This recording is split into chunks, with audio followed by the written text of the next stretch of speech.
quanto possível o que foi Portugal e ficou muito satisfeito com isso. Achou que todos tinham tido muito boas ideias e mais, ideias que não foram, muitas delas, porque não podiam ser aplicadas no tempo em que eles viveram, mas podem ser agora, a partir daqui, não só para que Portugal se reinstaure, para que volte a si próprio, depois de ter sofrido a tal invasão europeia para o roubar nos navios a todo o resto do mundo, mas até para ajudar a Europa.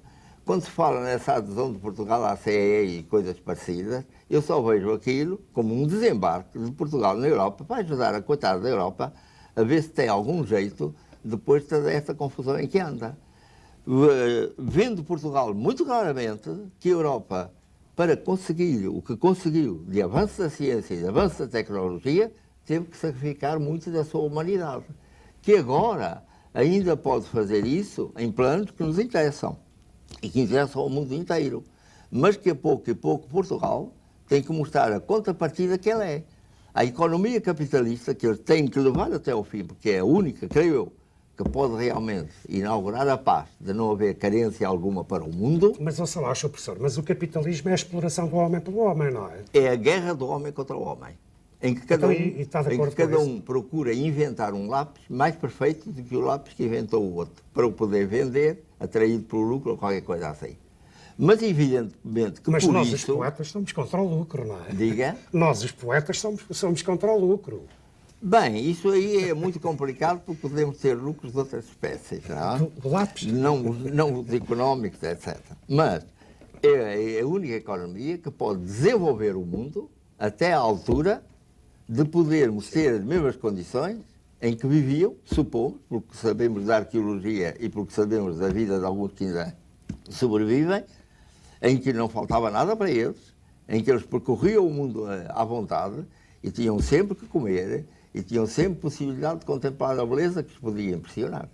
Então, essa nossa corrida para o aperfeiçoamento cada vez maior, para a maquinização, para a informática, para os computadores, para essa coisa toda, possivelmente nos levará a um tempo em que nós podemos igualar as condições económicas, as condições técnicas em que vivia o homem primitivo. Mas olha, Sr. Professor, o que é que Portugal, penso eu, pode ensinar à Europa, sobretudo à Europa Central, sobretudo à Alemanha?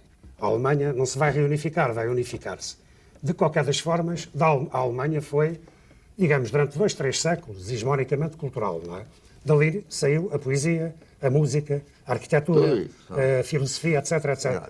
O que é que Portugal, o pobre deste país, quer dizer, que não tem condições económicas, a quem o poder em Portugal não apoia as grandes manifestações culturais? Por exemplo, nós hoje temos um dos mais importantes romances que se produz na Europa, não sei o que digo, todos os grandes críticos, são todos grandes críticos e todos os grandes exegetas, e de facto os esforços são cada vez mais isolados.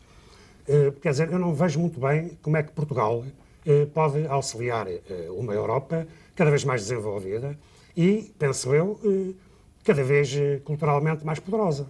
Não se trata de ensinar, não se trata de fazer melhores poemas do que eles fizeram ou de fazer melhor matemática do que aquela que eles construíram. Do que se trata é de ensinar que é uma vida mais interessante do que aquela de Alemanha e Japão e América estarem concorrendo uns com os outros a ver quem trabalha mais e produz mais coisas. Não se trata disso. O que Portugal tem que ensinar ao mundo é que há uma maneira de viver, de contemplar o dito mundo. Então sempre a ensinar. Sim, ensinar nesse sentido. Não de fazer cultura, mas de viver uma vida culturalmente perfeita.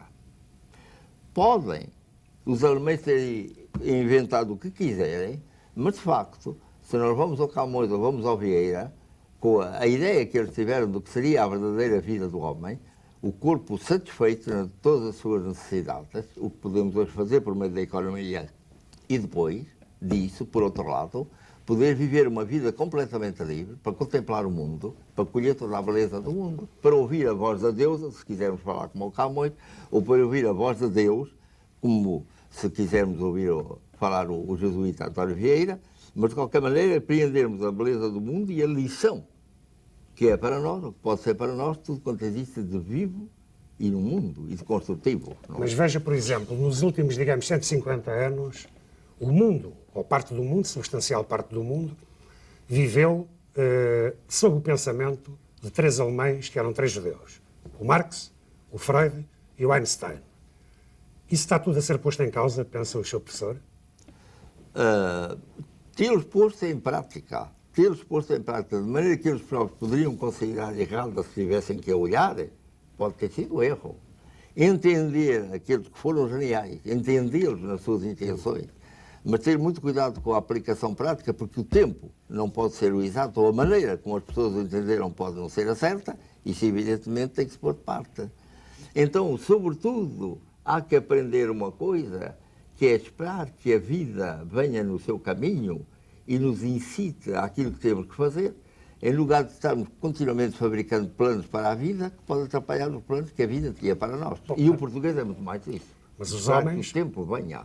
Mas os homens, segundo o discurso do seu professor, têm de modificar a vida, não é? Quer dizer, o Marx dizia transformar o mundo e um poeta, o Rimbaud, mudar a vida, não é? O que é que lhe parece? Parece-me que se isso só se consegue se o homem se for mudando a si próprio, e para mudar a si próprio, ele tem sobretudo que escutar a vida. Agora, E pacientemente e humildemente ver o que a vida lhe está querendo dizer e a que ponto está empurrando. Porque nós não sabemos, de facto, em toda a mecânica do mundo, se o homem modifica a vida ou se a vida modifica o homem. Nós hoje estamos sem saber se foi o Infante do Henrique que fez os descobrimentos ou os descobrimentos que fizeram o Infante do Henrique. Sim, isso é a história do Essa...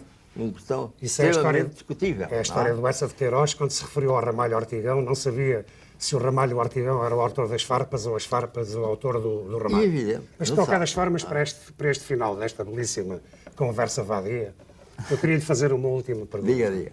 Que é o seguinte: o seu professor costuma recomendar aos seus alunos para não pensarem muito, cansa a cabeça. Não é só cansar a cabeça. Enche a cabeça de coisas que podem não ter importância no mundo e nenhuma, ao passo que é uma boa ideia deixar a cabeça repousada se nos entra na cabeça a voz da deusa. Vamos falar como o Camões. Quer dizer, quando nós acordamos de manhã com uma boa ideia, não temos a certeza que ela fosse fabricada pelo nosso cérebro. Não se pode viver sem ideias, pá, não se pode viver sem pensar. Quem quer viver sem ideias? Quem quer não pensar? O verbo pensar é que pode estar sendo errado. Nós podemos ter em cima dos ombros uma máquina que pensa, mas podemos ter, em lugar disso, uma máquina que detecta ideias que andam pelo mundo. E a coisa também ainda não se sabe de que jeito é. Muito bom. Olha, foi muito agradável estar à conversa consigo. Pronto, estão em cima da hora. Também. Muito obrigado. É uma pena haver horas.